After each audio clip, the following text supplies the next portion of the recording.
Bienvenidos al Sistema de Educación a Distancia de la Universidad Católica de Salta. En esta clase de Derecho Administrativo desarrollaremos el tema Acto Administrativo correspondiente a la unidad, concepto y elementos del programa.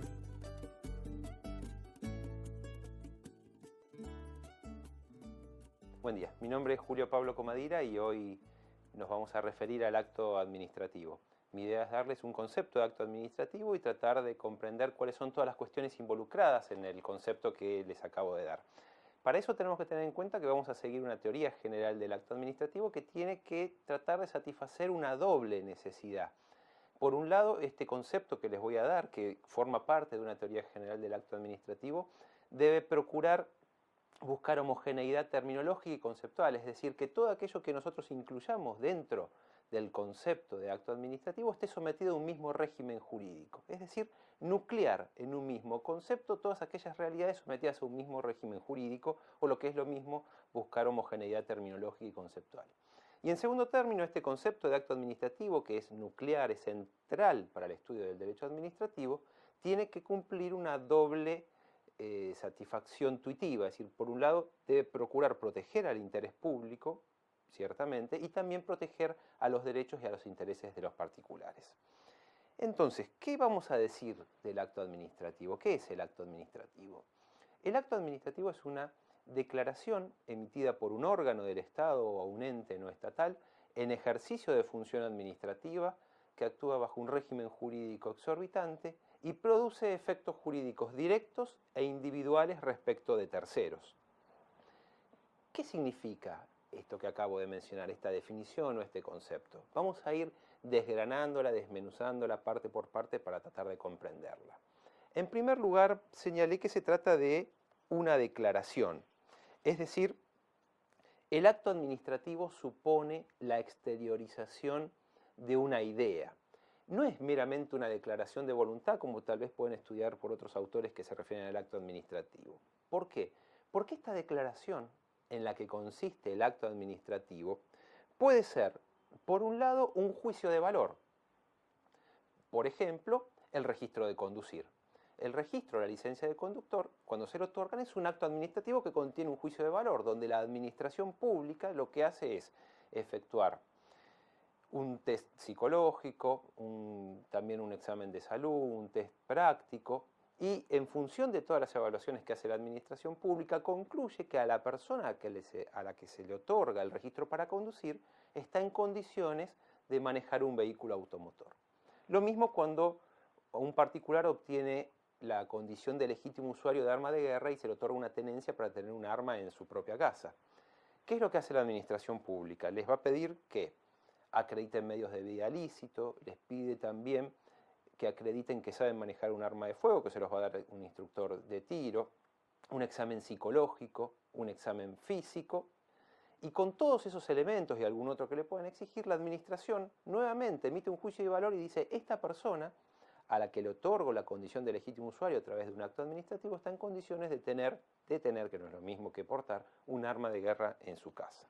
Entonces vemos que, en primer término, la declaración en la que consiste el acto administrativo puede ser un juicio de valor. También puede ser una constatación de hechos, una mera constatación fáctica. Por ejemplo, la partida de nacimiento, o la partida de defunción, o el acta de matrimonio. Son todos actos administrativos, que en este caso no emiten ya un juicio de valor, sino que simplemente constatan. En la partida de nacimiento se constata que una persona nació en una determinada fecha. Ese es un acto administrativo. Otro acto administrativo, la partida de defunción, se constata que una persona falleció en una determinada fecha y en un determinado lugar. El acta de matrimonio, lo único que hace es constatar que dos personas ante el oficial público contrajeron matrimonio y dieron libremente su consentimiento. La partida es también un acto administrativo. Y por último, puede ser esta declaración en la que consiste el acto administrativo una declaración de voluntad, donde hay propiamente una decisión. Por ejemplo, la adjudicación en un procedimiento licitatorio a la oferta más conveniente. U otro ejemplo, sancionar a un empleado público que cometió una determinada falta. Una declaración de voluntad, pero voluntad que no necesariamente tiene que concurrir siempre tiene que concurrir siempre. Por eso nosotros, como les decía al principio, hablaba que el acto administrativo es una declaración. No de voluntad, porque puede o no ser de voluntad, pero además la voluntad psicológica del funcionario público, del empleado público, en el campo del derecho administrativo, no siempre tiene una mayor trascendencia. Nos va a interesar la voluntad psicológica del funcionario público cuando sea la norma que atribuye la competencia la que eventualmente le otorgue cierta trascendencia, como ocurre en la actividad discrecional, es decir, cuando le otorga la norma la posibilidad de elegir entre indiferentes jurídicos o soluciones igualmente válidas. Por ejemplo, en el procedimiento licitatorio, donde hay que elegir la oferta más conveniente entre 2 o 3 candidatos. Ahí podemos llegar a decir que tiene alguna trascendencia la voluntad psicológica del funcionario. En otros casos, cuando ya la conducta viene predeterminada por la norma que le atribuye la competencia de una manera exhaustiva o agotadora, ahí no nos interesa qué es lo que piensa o lo que quiere hacer el funcionario público, sino que simplemente tiene que actuar esa voluntad que el legislador objetivó en la norma que le atribuyó la competencia. Por ejemplo, la jubilación o la obtención del título de abogado en una universidad pública. Si cumplí con todos los requisitos para recibirme de abogado en una universidad pública, aprobé todas las materias, tengo todos los créditos, el decano no podría decir, por razones de oportunidad, mérito o conveniencia, porque hay demasiados abogados, no otorgo el título. Ahí la voluntad psicológica del decano no me va a interesar. Es más, hasta podríamos llegar a decir que si yo ingreso en el despacho del decano porque no me firma el título de abogado, lo amenaza con un arma y le digo, firmame, ese título de abogado es válido, porque objetivamente se corresponde con el ordenamiento jurídico. Distinto va a ser la cuestión si hay alguna responsabilidad penal por haber amenazado al funcionario. Y lo mismo va a pasar con la jubilación. Si yo tengo los 30 años de aporte y los 65 años de edad, no puede el titular del organismo previsional decir no la otorgo porque hay demasiados jubilados.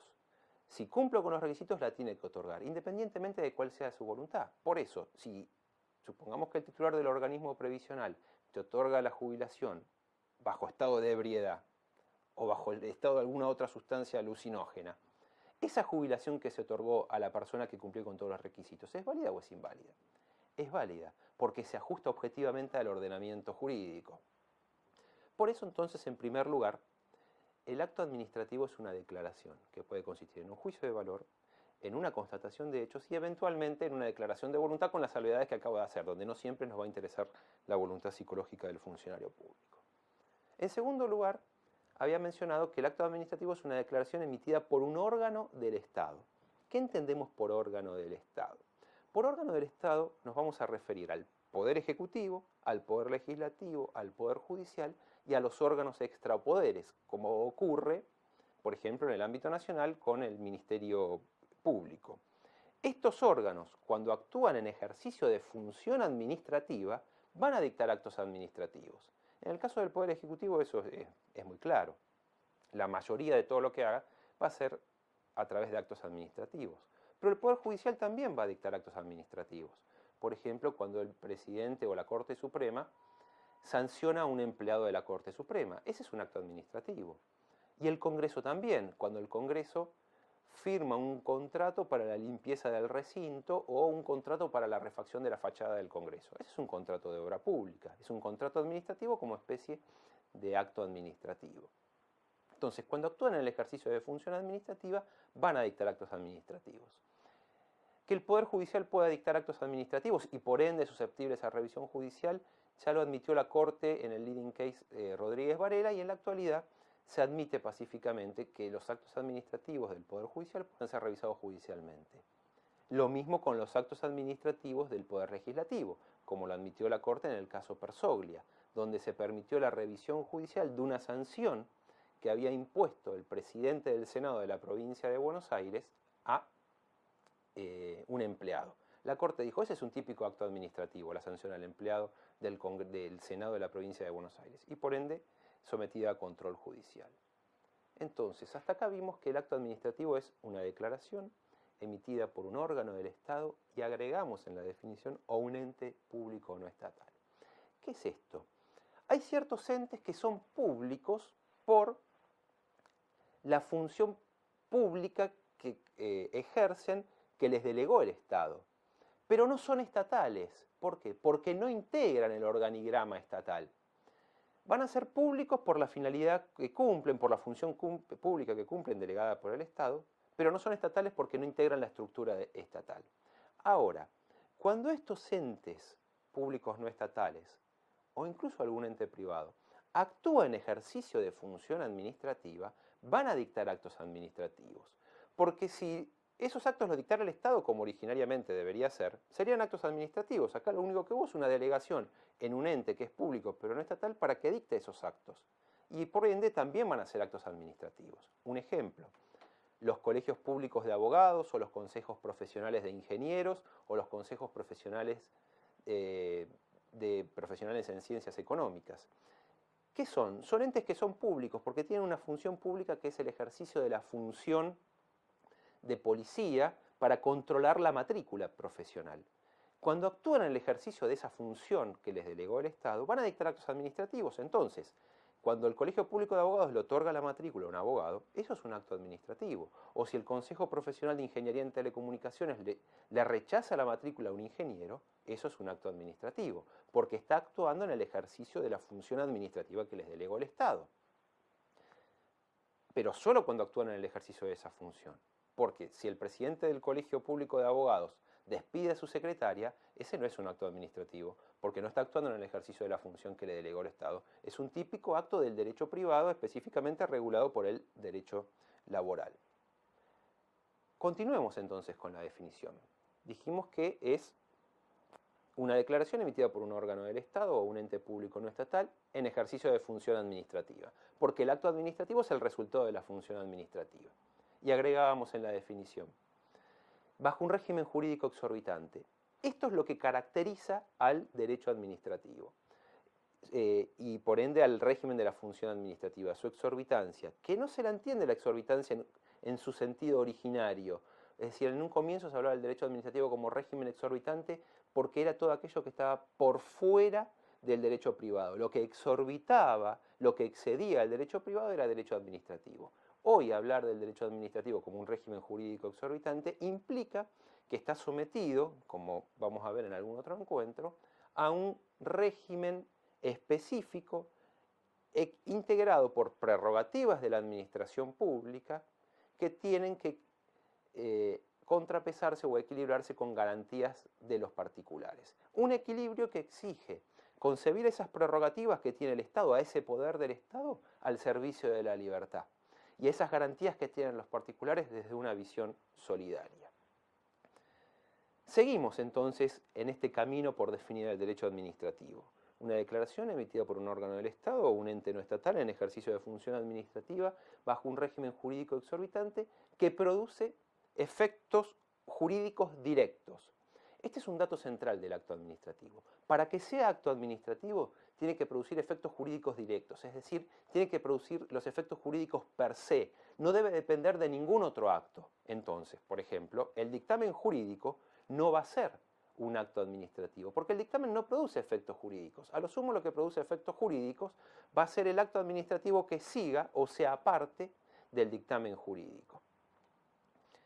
Y por último, decíamos que produce efectos jurídicos directos e individuales. Con esta definición que estamos hablando de que produce efectos jurídicos individuales, dejamos de lado del sentido técnico o estricto de acto administrativo el acto de alcance general. Es decir, según la teoría que les estoy proponiendo, nosotros circunscribimos la noción de acto administrativo a aquel que produce efectos jurídicos individuales, particulares para personas determinadas, dejando fuera al acto de alcance general, es decir, aquel que está destinado a una pluralidad indeterminada de personas. ¿Y esto por qué? ¿Por qué no incluimos el acto de alcance general en el concepto del acto administrativo? Porque habíamos dicho al principio que una de las funciones de la teoría del acto administrativo es que debe nuclear en un mismo concepto aquellas realidades sometidas a un mismo régimen jurídico. Y esto nos lleva a excluir el acto de alcance general porque el acto de alcance general tiene un régimen jurídico distinto al acto administrativo. Por ejemplo, el régimen de impugnación. El acto administrativo de alcance particular se impugna mediante recurso y el acto de alcance general se lo impugna directamente mediante el reclamo impropio e indirectamente mediante el recurso. Segunda diferencia, el acto de alcance particular se notifica, el acto de alcance general se publica. Tercera diferencia, tienen un régimen jurídico distinto en lo que se refiere a la formación. Cuarta diferencia, existe una vinculación entre el acto administrativo particular y el acto de alcance general que se traduce en el tradicionalmente denominado principio de inderogabilidad singular del reglamento, que hoy le denominamos el principio de inderogabilidad no normativa del reglamento, en función del cual un acto administrativo de alcance particular o bien un acto de alcance general no normativo no puede ser contrario al reglamento con fundamento en el principio de igualdad y de legalidad. Es decir, y concretamente por el acto administrativo y el acto de alcance general o en este caso diríamos reglamento. Un acto administrativo particular no puede ser contrario a un reglamento por más que ese acto administrativo lo hubiese dictado una autoridad superior, una autoridad inferior o la misma autoridad que dictó el reglamento. Ampliando esta definición, decimos que un acto de alcance particular o un acto de alcance general no normativo no puede ser contraria al reglamento. Y la última diferencia de régimen jurídico es que el acto de alcance general normativo del reglamento no tiene estabilidad, mientras que el acto particular sí, en ciertos supuestos, adquiere estabilidad y no va a poder anularse en sede administrativa de oficio, en ciertos casos, sino que va a tener que procurarse su nulidad en la instancia judicial. Y por último, decíamos que produce efectos jurídicos respecto de terceros. Los terceros pueden ser personas físicas o jurídicas, públicas o privadas distintas de la administración pública o del órgano que está dictando el acto, o bien del empleado público, pero ya en su relación de servicio, no como órgano, sino como agente que adquiere sustantividad propia frente a la administración, por ejemplo, cuando se le impone una sanción. Bien, con esto concluimos entonces lo que debemos entender por acto administrativo, que va a ser aquella declaración emitida por un órgano del Estado o un ente no estatal en ejercicio de función administrativa bajo un régimen jurídico exorbitante que produce efectos jurídicos directos e individuales respecto de terceros. Espero haber sido claro. Muchas gracias. En el día de hoy hemos desarrollado el tema acto administrativo. Para ello se ha dado la definición completa de acto administrativo, explicando cada término que lo define al acto administrativo como tal. Recordemos que el acto administrativo es una declaración emitida por un órgano del Estado o un ente no estatal en ejercicio de la función administrativa que actúa bajo un régimen jurídico exorbitante y produce efectos jurídicos directos e individuales respecto de terceros. Por último, se ha realizado una diferenciación entre acto administrativo de alcance general y acto administrativo de alcance particular.